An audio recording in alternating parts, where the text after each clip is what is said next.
Here is a 15-minute continuous storytelling version of Alibaba and the 40 Thieves, written entirely in smooth, engaging English in the tone of a warm, captivating narrator telling the tale beside a fire.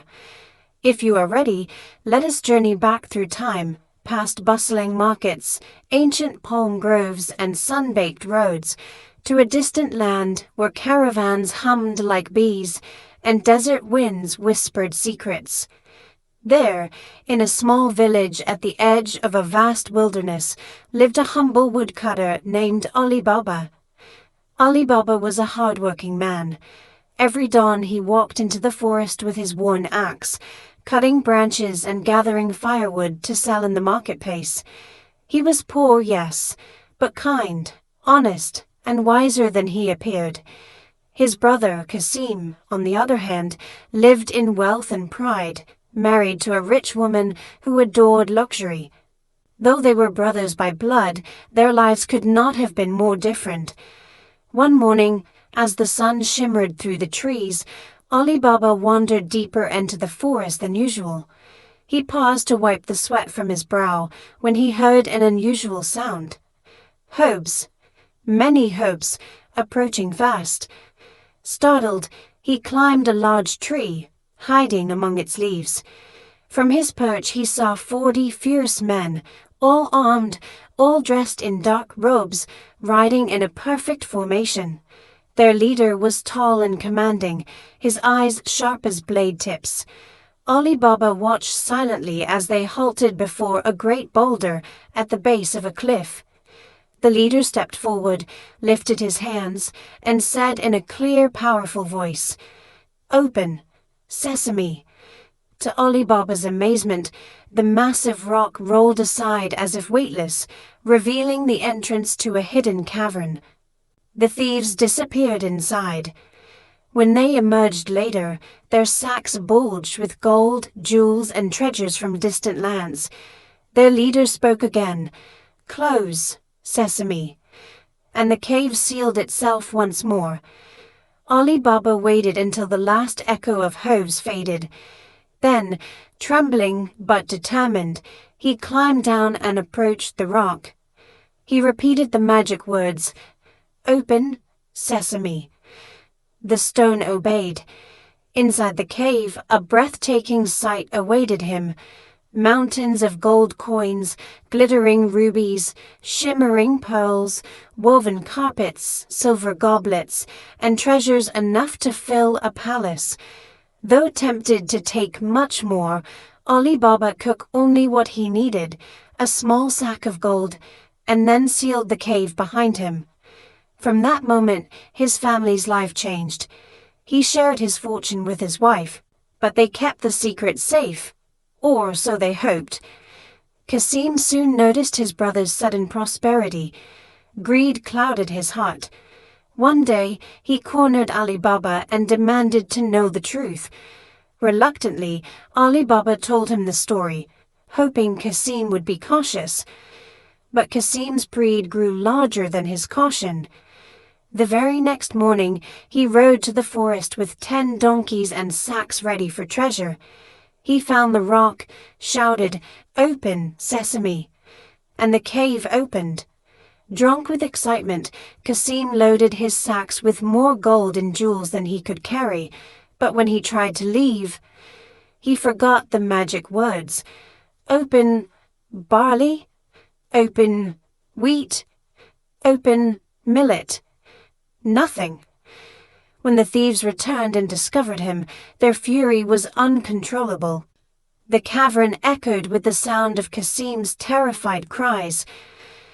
Kasim never returned home.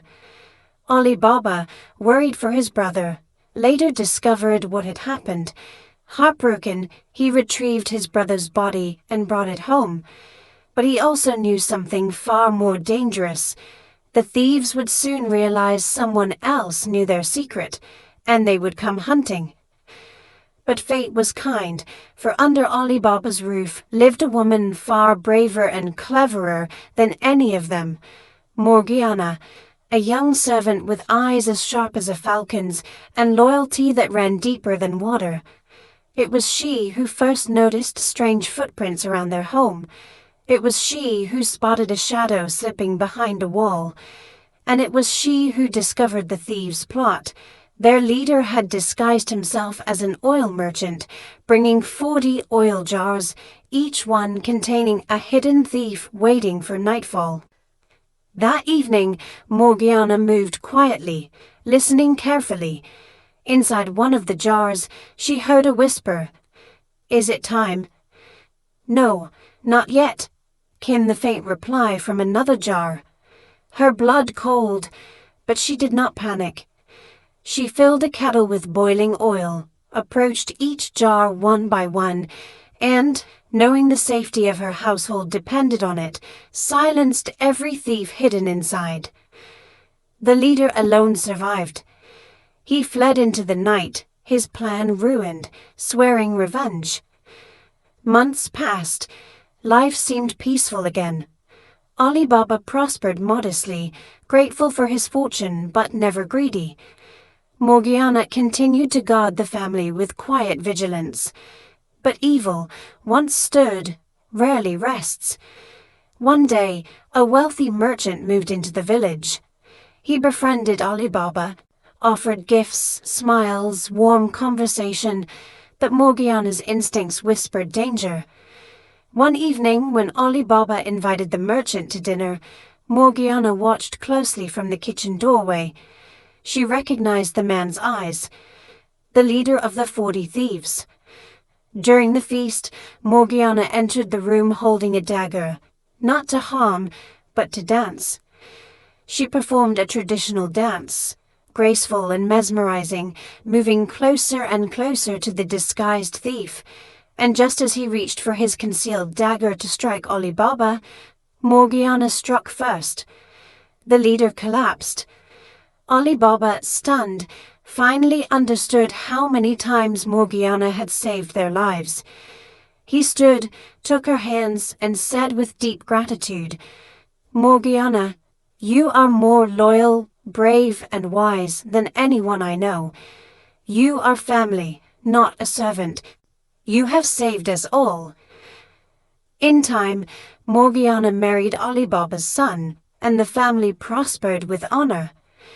The treasure in the cave was used wisely, not for luxury, but for generosity. The villagers spoke of Alibaba as a good man, but they spoke of Morgiana as a hero.